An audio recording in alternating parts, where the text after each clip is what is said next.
Visual எஃபெக்டே இல்ல. ஒரு முகமும் தெரிய மாட்டேங்குது, ஒரு இளவும் தெரிய மாட்டேங்குது. கண்ணாடி போட்டீங்களா? இன்ஸ்டா, யூடியூபு, ஃபேஸ்புக்கு எல்லா பக்கமே வந்து பார்த்திங்கன்னா அந்த கங்குவா படம் அடி வாங்கிட்டுருக்கு. ஃபுல்லாமே வந்து பார்த்திங்கன்னா நெகட்டிவ் ரிவ்யூஸாக வந்துட்டுருக்கு. ஏன் நெகட்டிவ் ரிவ்யூஸ் வருதுன்னா, இது பழைய காலத்தில் இருந்து எடுக்கப்பட்ட கதை. அதனால் வந்து பார்த்திங்கன்னா நெகட்டிவ் ரிவ்யூஸ் வருது. இதை விட தரமான படம் யாராலையும் எடுக்க முடியாது. ஏன் 1001 அப்போ வந்தப்போ தான் நல்லா இல்லைன்னு சொன்னாங்க. அதுக்கப்புறம் இப்போல்லாம் மக்கள் கொண்டாடுறாங்களா, அந்த மாதிரி இன்னொரு 2-3 வருஷமோ 10 வருஷமோ 20 வருஷமோ போனதுக்கப்புறம் தான் இந்த படத்தை வந்து பார்த்திங்கன்னா கொண்டாட ஆரம்பிப்பாங்க.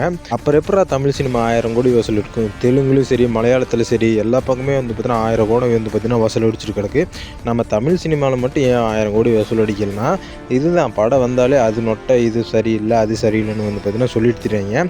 இது வந்து பார்த்திங்கன்னா இதுவே வந்து பார்த்திங்கன்னா அந்த படத்தை பார்க்க முடியாமல் பண்ணிவிடும். நம்ம சூர்யா நல்லா தான் பண்ணியிருக்காரு. எல்லாருமே தேட்டரில் போய் படத்தை பாருங்கள். படம் நல்லா தான் இருக்குது. பாக்கியாஸ் அடுத்த நல்லபடியாக சந்திப்போம்.